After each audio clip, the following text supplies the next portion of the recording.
글렌몬트 지하철에 무기를 들고 있다면 저를 쏴주세요. 머리를 쏴주세요. 약간 아래쪽을 조준해 관자놀이를 맞춰주세요. 총알이 해마에 닿기 전에 뇌를 최대한 짧게 통과해야 해요. 운이 좋다면 총알이 제 두개골을 뚫고 지나가는 감각이 수십 년 동안만 지속될 거예요. 끔찍하게 들릴지 모르겠지만 저에게는 큰 호의를 베푸시는 겁니다. 가능한 한 빨리 총에 맞아 죽는 것이 다른 방법보다 훨씬 낫거든요.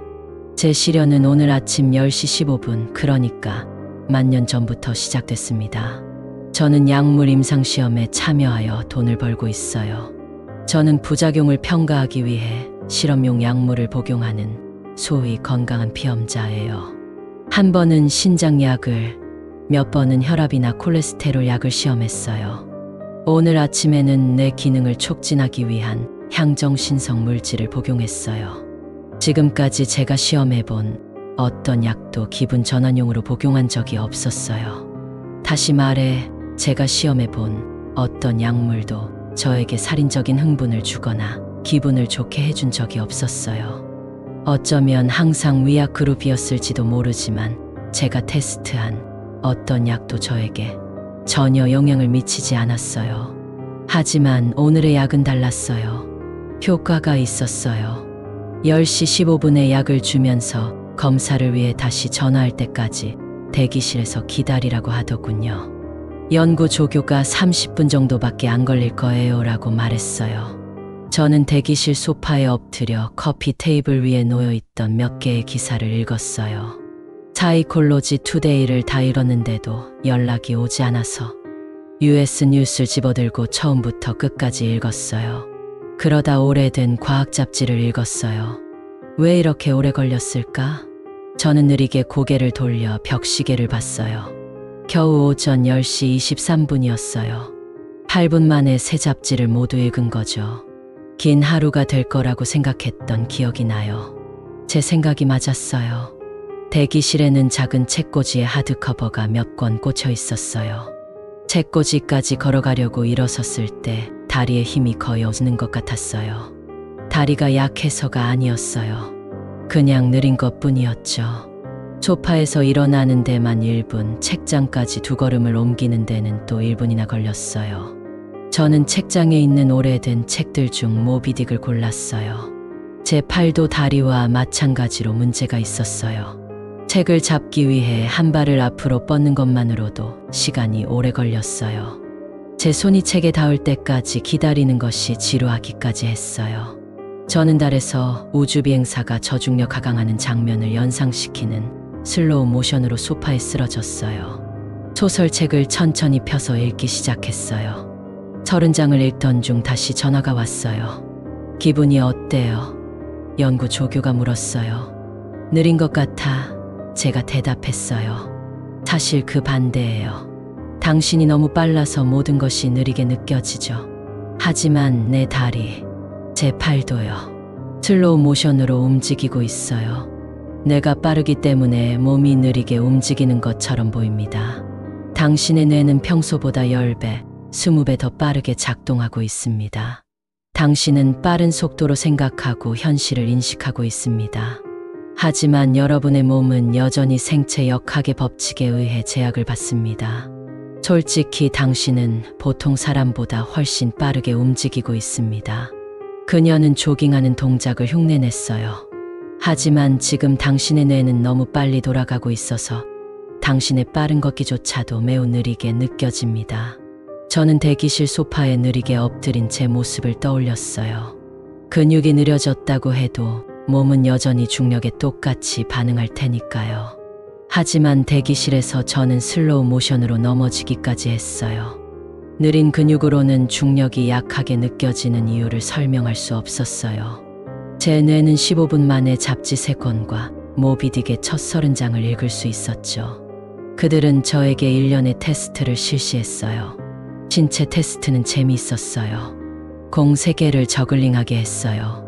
그 다음엔 4개, 그 다음엔 6개. 공이 너무 느리게 움직이는 것 같아서 6개의 공을 공중에 띄우는데 아무런 문제가 없었어요. 공이 홀을 따라 움직일 때까지 기다렸다가 공을 잡아 다시 공중으로 던지는 것이 솔직히 지루했어요. 기계가 공을 공중에 던졌고 저는 젓가락으로 잡았어요. 동전 몇 개를 떨어뜨리면 저는 동전이 땅에 떨어지기 전에 총 금액을 세어봤어요. 인지 테스트는 재미는 없었지만 매우 유익했어요. 50단어 검색 완료하기 3초. 포스터 크기의 종이에 그려진 복잡한 미로를 풀기 2초. 초당 10개의 이미지로 투사되는 슬라이드 쇼를 보고 내가 본 것에 대한 자세한 질문에 답하기는 모두 정답. 제가 IQ 검사로 250점 이상을 받았다고 하더군요. 분명 초인적인 사고 속도에 속하는 수준인 것 같았어요. 그러고는 저를 집으로 돌려보냈어요. 몇 시간 후면 사라질 겁니다. 그들이 말했어요. 여러분에게는 며칠처럼 느껴질 겁니다. 자녀 효과를 이용해 업무를 처리하세요. 고속 모드에 있는 동안 업무용 이메일을 확인해 보세요. 집으로 돌아오는 길은 끔찍했어요. 지하철 새 정거장밖에 안 되는 거리였고 실제 시간으로 35분 정도밖에 걸리지 않았어요. 하지만 약물로 가속화된 지금은 며칠처럼 느껴졌어요. 며칠. 의학 연구실에서 엘리베이터까지 걸어가는 것만으로도 1시간이 걸리는 것 같았어요. 저는 다리가 저를 더 빨리 밀어주기를 바라며 사무실을 전력 질주했어요. 하지만 생체 역학의 법칙이 제 발목을 잡았어요. 제 두뇌가 아무리 빨라졌다고 해도 다리를 더 빨리 움직이게 할 수는 없었어요. 몸과 마음 사이의 엄청난 단절로 인해 언제 어떻게 속도를 늦추고 방향을 바꾸고 회전해야 할지 판단하기가 매우 어려웠어요. 저는 마치 거대한 슬로우 모션 영화로 변해버린 것 같았어요. 속도를 잘못 판단해 꽤 빠른 속도로 엘리베이터 버튼 옆 벽에 부딪혔어요. 벽이 저에게 다가오는 것이 보였지만 엘리베이터 버튼을 누르려고 뻗은 손가락이 너무 빨라 벽에 부딪혔어요. 3개요. 고통은 극심했어요. 제 뇌가 정상 속도로 작동했다면 아마 30초 정도만 아팠을 겁니다. 하지만 가속 상태에서는 극심한 통증이 30분 동안 지속되는 것 같았어요. 45분 정도? 엘리베이터를 타는 것은 끔찍했어요. 엘리베이터 칸 내부만 바라보며 7개 역을 5시간 동안 걸린 것 같았어요. 저는 지하철역으로 전력 질주했어요. 이 부분은 거의 재미있었어요. 제 몸은 매우 느린 속도로 움직였지만 발을 어디에 어떻게 놓을지, 팔을 휘두르고 몸통을 돌릴지 신중하게 선택할 수 있었어요. 제 몸보다 수십 배 빠른 두뇌에 익숙해지는 데는 50m 밖에 걸리지 않았어요. 그 다음에는 나머지 구간에서는 기본적으로 스프린트 댄스를 추면서 인도의 사람들 사이를 비틀고 달리는 자동차를 몇 센치 간격으로 피했어요.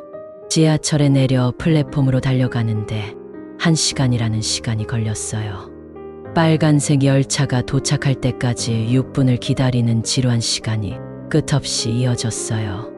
엘리베이터 안보다는 지하철 플랫폼에 볼거리가 더 많았지만 여전히 지루하기 짝이 없었어요. 책을 훔칠 걸 그랬어요. 빨간색 열차가 슬로우 모션으로 역으로 포효하며 들어왔어요. 평소에는 고음으로 들리던 브레이크의 삐걱거리는 소리가 제 빠른 마음에 의해 길고 낮은 음으로 주파수가 바뀌었어요. 평소보다 3옥타브 낮게 들린 것은 지하철의 삐걱거리는 소리만이 아니었어요. 모든 소리가 거의 들리지 않을 정도로 느려졌어요. 목소리는 사라지고 제 청력의 임계 주파수 아래로 이동했어요. 지하철 안에서 아기가 비명을 지르는 소리가 들리긴 했는데 아기의 비명 소리가 고래의 노래처럼 느려졌어요. 자동차 경적 소리나 트럭이 움푹 패인 곳을 지나가는 소리 같은 날카로운 소리는 멀리서 들리는 천둥처럼 낮고 탁한 굉음으로 들렸어요. 연구실로 돌아와서도 저는 여전히 연구 직원들의 목소리를 듣고 소통할 수 있었어요. 하지만 이제 누구와도 구두로 대화하는 것은 불가능했어요.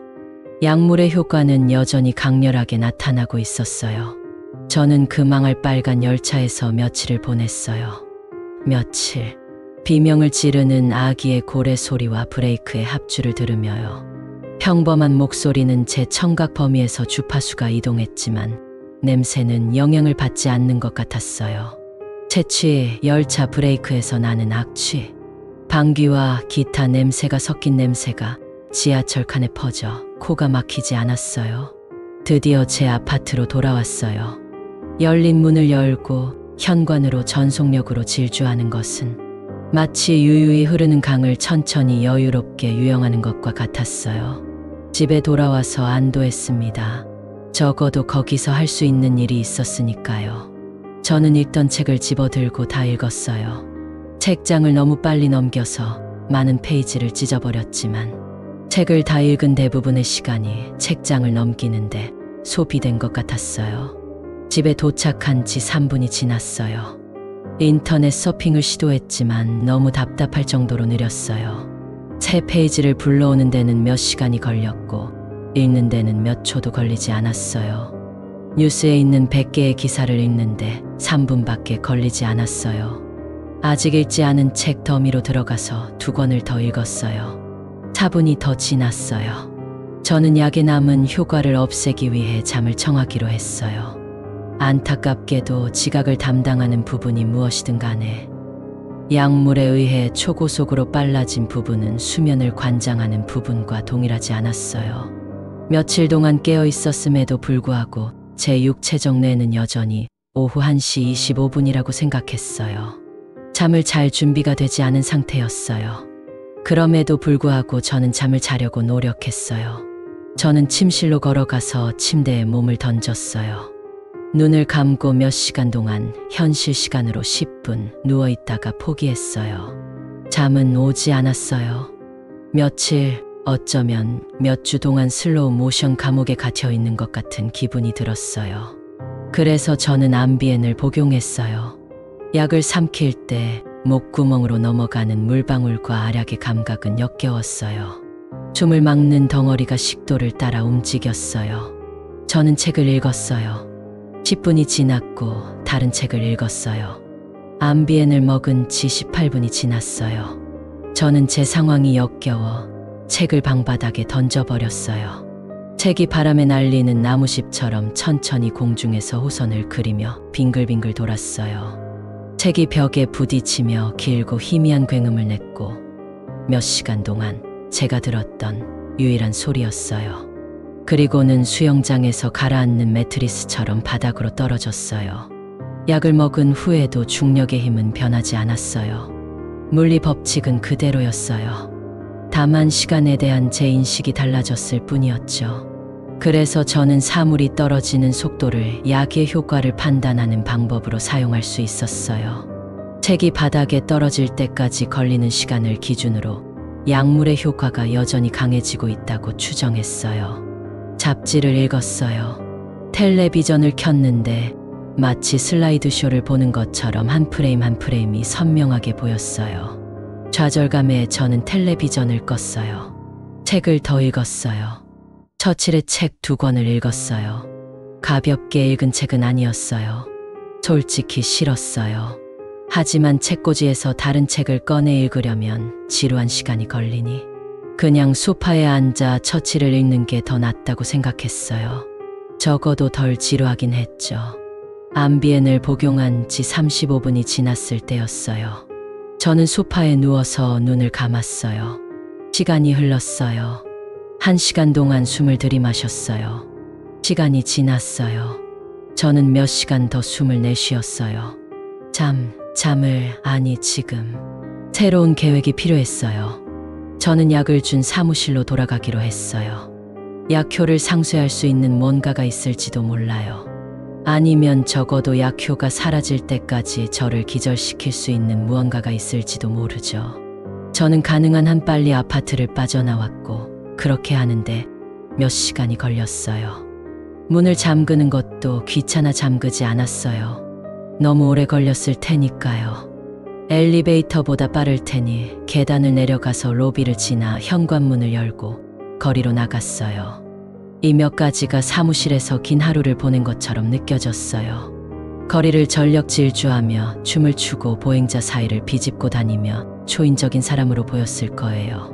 지하철의 첫 번째 계단을 내려갑니다. 플랫폼 건너편. 1시간 더. 그리고 2번째 계단으로 올라갔어요. 그때 암비엔이 저를 덮쳤어요. 엠비엔을 먹어도 졸리지 않았어요. 전혀요. 대신 오늘 아침에 먹은 실험용 약물과 심각한 교차 반응이 있었던 것 같아요. 저는 두 번째 계단을 내려가면서 느리게 움직이고 조금씩 나아졌어요. 그러다 쾅 모든 것이 멈췄어요. 거리의 둔탁한 굉음과 지하철 소음이 멈추고 제가 경험한 것 중 가장 완벽한 고요함이 찾아왔어요. 제 아래쪽 움직임이 완전히 정지된 것 같았어요. 엠비엔을 사용하기 전에는 제가 느끼는 시간 인식이 실제보다 수백 배는 느렸어요. 엠비엔을 복용한 후에는 시간이 수천 배 느리게 느껴졌어요. 매 순간이 하루처럼 느껴졌어요. 새로운 지점에 초점을 맞추기 위해 눈을 움직이는 것조차도 시야를 가로질러 엄청나게 느리게 스크롤하는 것처럼 느껴졌어요. 오후가 지나면서 저는 걷고 달리고 점프하는 방법을 배웠는데 정신이 몸보다 수백 배는 더 빠르게 움직였어요. 하지만 엠비엔으로 인해 속도가 4배, 5배 더 느려진 상태에서 몸을 제어하는 것은 거의 불가능했어요. 계단에서 넘어졌어요. 계단 중간에서 몸이 거의 얼어붙은 상태였는데도 근육을 제어하는 것은 불가능했어요. 몇 시간 동안 발을 앞으로 내디뎠다가 다음 단계를 놓칠 것 같으면 몇 시간 동안 다시 뒤로 내디뎠어요. 발목의 각도를 조정하려고 몇 시간을 시도했다가 잘못되었다고 느껴지면 다시 조정했어요. 이런 노력에도 불구하고 다음 스텝에서 발목을 접질렸어요. 속도가 느려져도 통증은 전혀 완화되지 않았어요. 몇 시간 동안 구부러진 발목의 긴장이 점점 더 심해졌어요. 뇌로 통증을 전달하는 신경 신호는 귀의 신경과는 다르게 작동해야 했죠. 음파 에너지는 시간이 지남에 따라 퍼져나갔고 감지할 수 없을 정도로 희석되었어요. 시간에 대한 인식의 변화로 인해 통증이 희석되지 않은 채 제 뇌로 흘러들어왔어요. 회전한 발목에 가해지는 무게가 몇 시간이고 늘어나는 통증은 통증이 늘어나는 시간으로 바뀌었어요. 저는 앞만 보고 달렸고 빠른 속도의 정신은 느린 속도의 몸을 완전히 제어할 수 없었어요. 머리가 먼저 땅에 닿지 않도록 몸통을 겨우 돌리면서 며칠 동안 아래쪽으로 미끄러졌어요. 결국 저는 오른쪽 어깨에 착지했어요. 처음에는 충격이 느껴지지 않았어요. 그러다 어깨가 바닥에 닿으면서 약간의 압력이 느껴졌어요. 압력이 점점 커지면서 몇 시간 동안 통증이 점점 심해졌어요. 마침내 제 어깨는 끝없이 아프게 당기는 소리와 함께 비명이 튀어나왔어요. 며칠 후 저는 바닥에 구겨진 채 천장을 바라보며 멈췄어요. 어깨의 통증은 여전히 새롭고 격렬한 부상의 강도와 함께 비명을 지르고 있었어요. 넘어지는 동안 저는 생각할 시간이 많았어요. 1초가 며칠처럼 느껴졌다면 현실의 일부는 몇 년처럼 느껴졌을 거예요. 앞으로 2~3시간 안에 약물이 몸에서 빠져나가더라도 이 악몽은 몇 세기 동안 지속될 것 같았어요. 땅에 닿았을 때 제게는 계획이 있었어요. 어떻게든 플랫폼에 가서 기차 앞에 몸을 던지기로 했어요. 저는 손과 무릎을 비틀었어요. 탈골된 어깨를 안아달라고 울부짖으며 며칠을 보냈어요. 회전 방향을 잘못 판단해 등을 구르고 말았어요. 풀이 자라는 속도보다 더 느리게 움직이는 몸을 어떻게 제어할지 고민하다가 다시 쓰러지기도 했어요. 몇 주간의 노력이 마침내 성공으로 보답받았어요. 저는 손과 무릎을 꿇고 안정된 자세를 취했어요. 내 발로 서는 것이 이렇게 어려웠다면 걷거나 뛰는 것은 완전히 불가능하다고 생각했어요. 그래서 저는 기어갔어요. 지하철 터널을 기어 들어갔어요. 사람들의 멍청한 표정이 몇 주 동안 계속 떠올랐어요. 저는 회전식 개찰구 아래로 기어가 에스컬레이터 위로 올라갔어요. 에스컬레이터는 빙하가 바다로 얼음을 쏟아내는 것과 같은 속도로 출퇴근 시간대 인파를 플랫폼 위로 쏟아냈어요. 저는 끝없이 내려가는 동안 붐비는 플랫폼 위를 바라보았어요. 열차 상태 표지판에는 다음 열차가 20분 후에 도착한다고 적혀 있었어요. 제게 20분은 1년과 같았어요. 1년을 지하철 플랫폼에서 죽기만을 기다리며 보내야 했으니까요. 저는 에스컬레이터에서 기어내려 통근자들의 멍청한 표정을 견디며 며칠을 버텼어요. 콘크리트 벤치까지 몇 미터 기어가서 그 옆에 웅크리고 앉아 어깨 통증을 완화할 수 있는 자세를 찾으려고 애썼죠. 그러자 제 시간 문제는 더 심해졌어요. 엄청나게 악화됐어요. 계단에서의 엄청난 속도 저하 현상은 실험용 약물과 암비엔의 상호작용의 시작에 불과했어요. 제가 벤치에 웅크리고 있을 때 그 약이 저를 완전히 덮쳤어요. 눈을 깜빡였어요. 몇 년의 어둠이 이어졌어요. 소리는 이미 사라졌고 눈을 깜빡이는 순간 시각도 사라졌어요. 남은 것은 추락으로 인한 고통뿐이었어요. 나의 초고속 정신은, 감각은 시간을 낭비하지 않았어요. 목소리가 저에게 말을 걸었어요. 그들은 존재하지도 않았던 언어로 저에게 노래를 불렀어요. 패턴과 얼굴과 색이 제 마음의 눈에서 왔다가 사라졌어요. 저는 제 삶을 회상하며 다른 삶을 상상했어요. 영어를 잊었어요. 저는 깊은 절망에 빠졌어요. 저는 신에게 말을 걸었어요. 저는 신이 되었어요. 새로운 우주를 상상하고 제 생각으로 그 우주의 생명을 불어넣었어요. 그리고 다시 모든 것을 했어요. 그리고 또 다시 내 눈은 지질학적 느림으로 열렸어요. 희미한 빛, 몇 주 한 줄기 빛, 몇 주 지하철 플랫폼의 좁은 시야. 내 주변 통근자들의 발목과 반대편 벽에 걸린 광고. 나는 주머니에서 휴대폰을 꺼냈어. 수십 년에 걸친 프로젝트였어. 이 지루함을 어떻게 설명할 수 있을까? 어깨의 통증은 지루함에 비하면 아무것도 아니야. 내가 생각할 수 있는 모든 생각은 이미 수백 번도 더 생각했어. 발목과 광고에 대한 생각은 변하지 않아. 절대로. 지루함이 너무 강렬해서 마치 두개골에 금속과 돌로 된 단단한 물체가 박힌 것처럼 실감이 나. 피할 수 없어. 내가 선택할 수 있는 방법은 뭘까? 다가오는 기차에 깔려 죽지 않고, 기어서 선로에 떨어지더라도 죽지는 않겠지. 3미터 높이에서 떨어지면 더 큰 고통을 겪겠지만, 플랫폼에 있는 선량한 사람에게 구조되어 열차가 도착했을 때 아무런 조치를 취할 수 없을 가능성이 높아. 그 시나리오에서 나의 고통은 끝이 없을 거야. 그래서 나는 기차를 기다려. 그래야 기차 아래로 몸을 던질 수 있으니까. 기차가 마침내 나를 덮치면 마침내 생명의 빛이 내 뇌를 떠나고, 내 경험이 끝날 때까지 수세기 동안 갈기갈기 찢기는 고통을 경험하게 될 거야. 나는 이 벤치 밑에서 수백 번의 삶을 살았어. 나는 지금까지 살아온 그 어떤 인간보다 정신적으로 훨씬 나이가 많아. 내 인생 경험의 대부분은 지하철 플랫폼 바닥에 웅크리고 앉아 발목과 광고만 바라보던 고통의 스냅샷이야. 글렌몬트 지하철에 무장을 하고 있다면 날 쏴줘.